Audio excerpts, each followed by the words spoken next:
শুধুমাত্র 3টি উপকরণ দিয়ে আজকে আপনাদেরকে একটি পারফেক্ট স্মুথ পুডিং বানানোর রেসিপি শেয়ার করব। এন্ড এটা কিন্তু আপনারা বাসায় সবাই ট্রাই করতে পারেন। বাসায় খুব ইজিলি এটা পারফেক্টভাবে বানাতে পারবেন। চলেন শুরু করা যাক।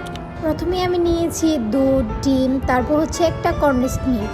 কারণ কনডেন্স মিল্কটা দিলে পুডিংটা ভালোভাবে জমে। পুডিংয়ে আমি কোনো রকম চিনি ইউজ করব না, শুধু ক্যারামেলকের জন্য আমি চিনিটা ইউজ করব। এখন দুধটা আমি আগে একটা পাত্রে ঢেলে নিব। এখানে আমি 1 লিটার পরিমাণ দুধ ইউজ করছি।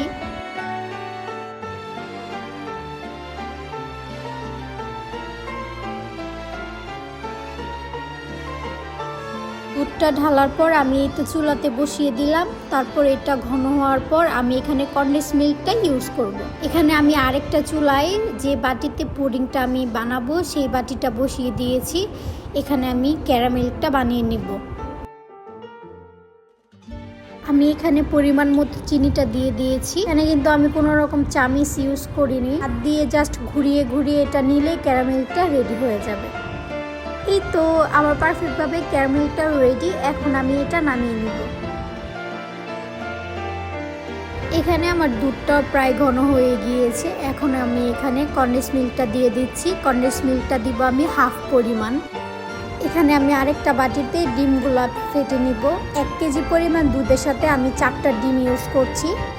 আপনারা চাইলে এর থেকে বেশিও ইউজ করতে পারেন, বাট আমার কাছে মনে হয় 1 লিটার দুধের সাথে 4টা ডিম পারফেক্টভাবে যায়। এর থেকে বেশি ডিম ইউজ করলে দেখা যায় কি ডিমের স্মেলটা পুডিংয়ে বেশি পাওয়া যায় আর কি, তখন খেতে ভালো লাগে না। আর এই তো আমার ডিমটাও ফেটানো হয়ে গিয়েছে অ্যান্ড দুধটাও আমার পারফেক্টভাবে ঘন হয়ে গিয়েছে। এখন আমি দুধটা ঠান্ডা করে নিব। দেন হচ্ছে আমি ডিম ফেটানোটা দুধের মধ্যে দিয়ে ভালো করে এটা মিক্স করে নিব।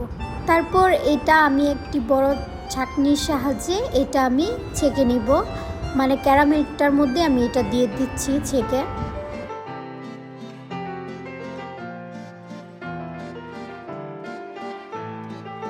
ভালো করে ছাকার পর এখানে আমি ঢাকনাটা লাগিয়ে দিলাম। ঢাকনাটা ভালো করে লাগাতে হবে যেন কোনো বাতাস ঢুকতে না পারে ভিতরে। আমি আরেকটা পাত্রে যেখানে আমি পুডিংটা রেডি করব, তো সেখানে আমি পানিটা আগে বসিয়ে দিয়েছিলাম, আগে ফুটিয়ে নিয়েছি। দেন হচ্ছে আমি বাটিটা বসিয়ে দিয়েছি। এখানে প্রায় আমি 40 মিনিটের মতো রাখবো। দেন হচ্ছে আমি এটা নামিয়ে নিব। আর অবশ্যই কিন্তু চুলার গ্যাসটা অল্প আঁচে রাখতে হবে। আর এই তো 40 মিনিট পর আমি এটা এখন চেক করছি, দেখছি এটা আমার হয়েছে কিনা। এটা আমার পারফেক্টভাবে হয়েছে। তারপর এটা আমি নামিয়ে নিব। নামিয়ে নিয়ে এটা ভালো করে ঠান্ডা করে ফ্রিজে আমি রেখে দিব।